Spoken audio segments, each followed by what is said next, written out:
While we're all figuring out our crosshair settings and FPS settings, worrying about aim routines and agent combos in Valorant, it's often easy to forget about the most important tool that helps you perform. What's up, ProGuides family? It's Royal G, and today we're going to take a look at all the different factors that you should think about when choosing a mouse, and how to find the right mouse for you. Let's not waste any time and jump right in. For gamers, having the right setup and the right mouse is like having the right shoes for a runner or the right bat for a baseball player. It has to be a good fit. When you play games like Valorant, where aim is a large factor in determining your success, feeling comfortable with the right mouse is almost necessary if you want to maximize your potential. So, you want a mouse that fits your grip style, size preferences, and weight.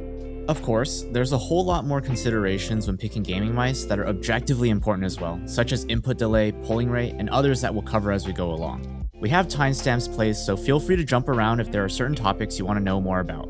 Also, we're not trying to say that if you find the right mouse, you'll go from noob to pro in one day. Being good at Valorant is still very important, but a good mouse could totally speed up your development, just like booking a session with our Radiant and Immortal level coaches on ProGuides.com.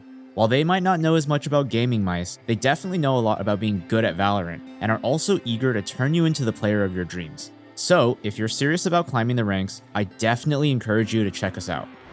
Okay, so I know that a lot of people ask this question, so let's just answer it before everything else. That is, are wireless mice better? The short answer is no, and the long answer is only sometimes. One of the biggest annoyances with mice is when the wire gets caught and then you're unable to move your mouse like you want to. I'm sure anyone who has used a mouse can relate, as it could be a very common occurrence depending on your setup. Obviously, this is bad in game because it can mean you miss a shot you were supposed to hit, or you can't adjust literally because the mouse is stuck. So, for any aspiring players, being able to reduce mouse drag due to the wire is a very important point for consistency and performance.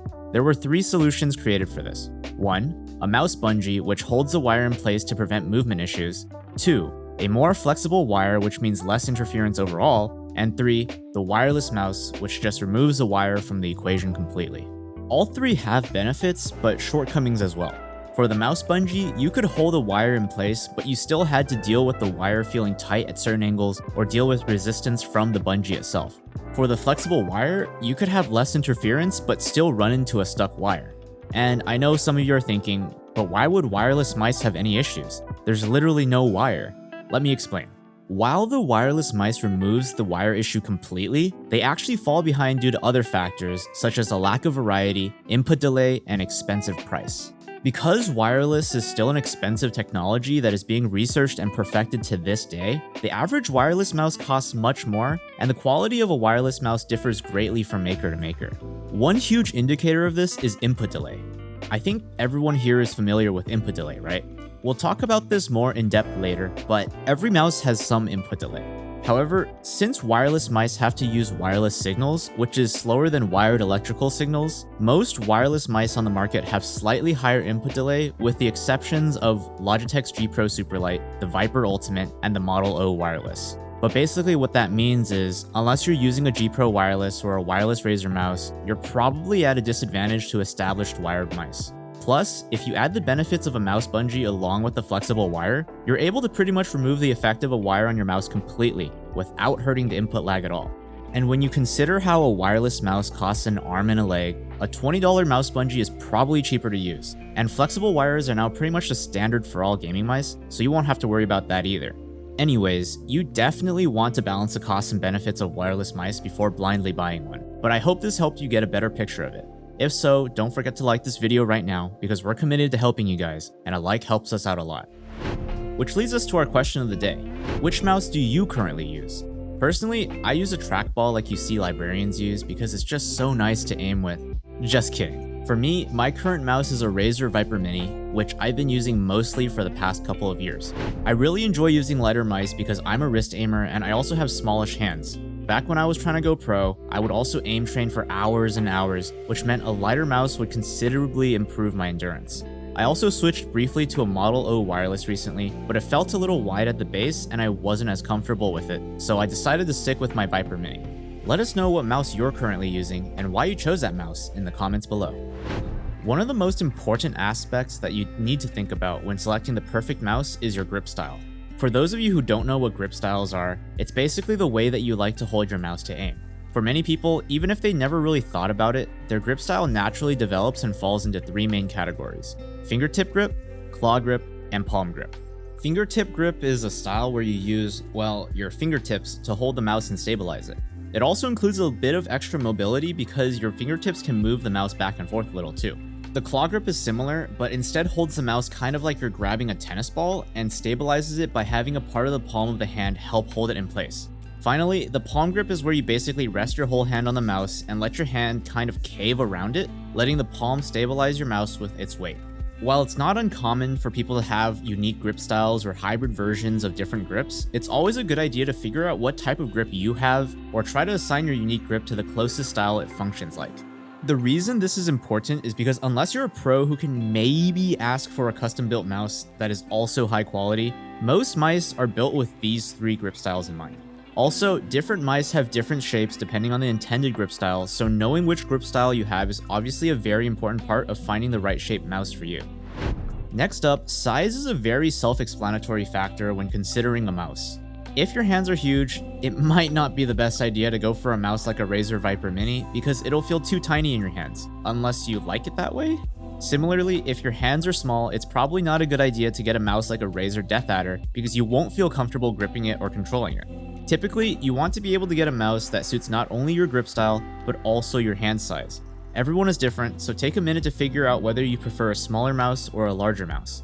For most people, having something medium size is more or less fine, but for people with, say, palm grips, having a big enough mouse to rest your palms on naturally is pretty important for comfort. Regardless, you don't want to use a mouse that feels weird in your hand. Size matters, guys. Size matters. Along with size, weight plays a big role in how a mouse feels and is probably one of the biggest considerations, in my opinion, in choosing a perfect fit for you.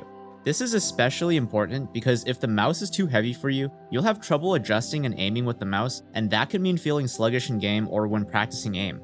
Or if it's too light, you might not feel comfortable controlling it because your adjustments feel too fast. Most mice fall in the range of 70 grams to 100 grams, with some of the very light ones like the G Pro Superlight or the Razer Viper Mini weighing 63 and 61 grams respectively, and even some borderline weightless ones like the Final Mouse Starlight 12 that weighs 45 grams.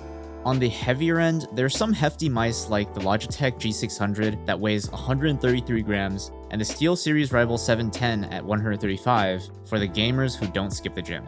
In my opinion, to avoid tiring yourself out, you should choose a lighter mouse as long as it still feels natural in your hand and you can handle its speed. The reason for this is because heavier mice not only slow down your aim, but can also cause considerable strain if you ever aim train or play for more than an hour. Additionally, I think lighter mice have a pretty unique advantage for different physical aim styles. For example, a wrist aimer would want to have a lighter mouse because their range of motion is smaller yet more precise, so being able to move their mouse easily won't run into issues of over-adjustment as much.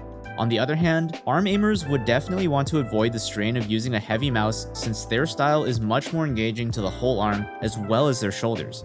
As such, it's often better to get a lighter mouse unless you like heftier mice for more control. So now that we know the basic considerations of choosing a gaming mouse, there are some more objective aspects about mice that you need to keep in mind as well. For example, input delay. We touched a bit on this earlier, but all mice have input delay and some mice are better than others in that regard. While it's much harder to tell you exactly which mice have higher input delay, it's definitely a good idea to research that before deciding on a mouse. There are many resources online that have it listed, so perhaps a quick Google search can net you the specifications of certain mice. Also, I suggest watching Optimum Tech's video on wired and wireless gaming mouse latency if you're interested in the specifics. His video is really informational for anyone trying to understand more about input lag. Another big factor is polling rate, which is the measure of how often a mouse relays information to the computer. Obviously, a higher polling rate is desirable because it makes your mouse more responsive. Typically, you want a mouse that offers more than 500 Hz polling rate. I don't think there are many respectable mice on the market that don't offer at least 500 now anyways, so it's more of a non-issue at this point, but you definitely want to make sure. Some mice offer 1000 Hz, which is objectively better, so keep your eye out for that as well. Finally, one small factor that also plays a role in how you feel with a mouse is something that rarely gets talked about outside of mouse reviews. For some people who tend to like resting their fingers on their mouse or tend to grip their mouse a little tight when nervous, I'm looking at you, this could be the difference of shooting by accident and looking boosted and, well, not looking boosted. Jokes aside, some people prefer clickier mice that require a bit more force to activate, while others with a light touch might prefer a mouse that's easier to click. This information isn't as easily found, but from personal experience, Zowie mice are very clicky, so require a decent amount of force to activate, while some Logitech mice are super easy to click, which has led to me personally looking boosted at times as well. Anyways, that pretty much sums up our guide on finding the perfect mouse for you. Hopefully this was helpful, as I know that finding the right gaming mouse is super confusing and most people just end up buying whatever looks cool or is the most hyped. While that's definitely not a bad option, you can definitely find one that's more tailored for you personally, just like how our coaches can do the same for your improvement. Anyways, if you enjoyed this video, definitely drop us a like and consider subscribing if you want to keep up to date with our daily uploads like these. It's been Royal G, and good luck on the grind, ProGuides fam.